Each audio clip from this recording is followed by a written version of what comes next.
Hello folks, the other day I made a video talking about these ropes and how people are not using them correctly, and I guess I was kind of ticked off when I made that video because I just watched a couple videos where people were really, pushing the limits with them, taking chances that shouldn't have been taken, and when I see that, it gets under my skin.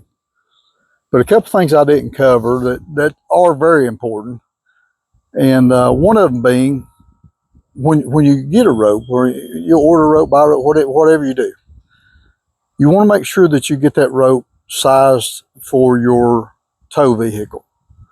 Meaning, most of your half ton stuff is going to be like a 7/8 rope.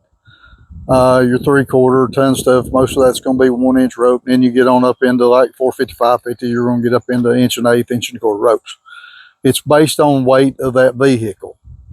I think 7/8 ropes are from about 4,000 pounds up to about 7,000 pound tow vehicles. Maybe a little over 7. I think it's actually 72, 400 pounds, something thereabout. My truck weighs 81, almost 8,200 pounds the way it's rigged out. I use 1-inch rope, and I'm good there up to, I think, 11.2 or something thereabout is when I would need to go to like 1 1/8 or 1 1/4 rope. But anyway, that's very important. That's if you got too big a rope for your vehicle, then you're not gonna utilize that kinetic energy. You're not gonna stretch it properly. You're not gonna utilize what you got. So make sure you get size right. If you need help with that, there's Yankum, Moose Knuckle both have it on their website.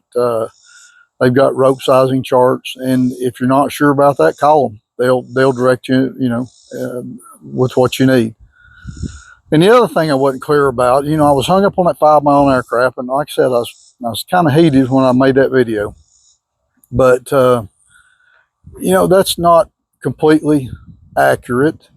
A smooth pull, you're just going to kind of have a little bit of slack in the rope, 6-8 foot, something thereabout, and you're just going to roll into it. Little more than an idle, maybe 2 or 3 miles an hour.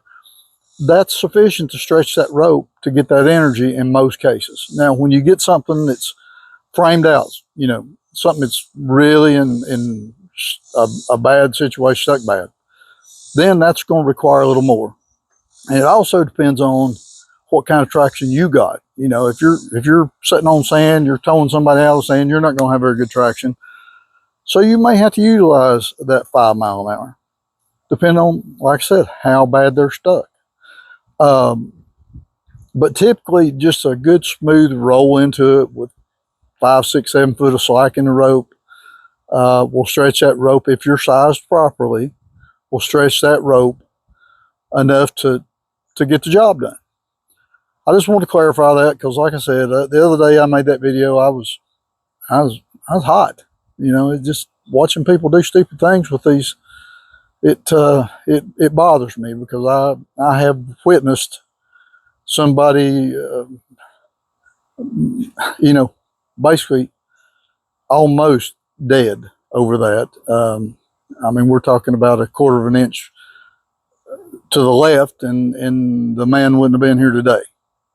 But I've seen it. If you get online, you can watch videos of stuff like that happening. And that's the reason I'm so adamant about the safety with these ropes. They're a great product. It's the best thing since sliced bread.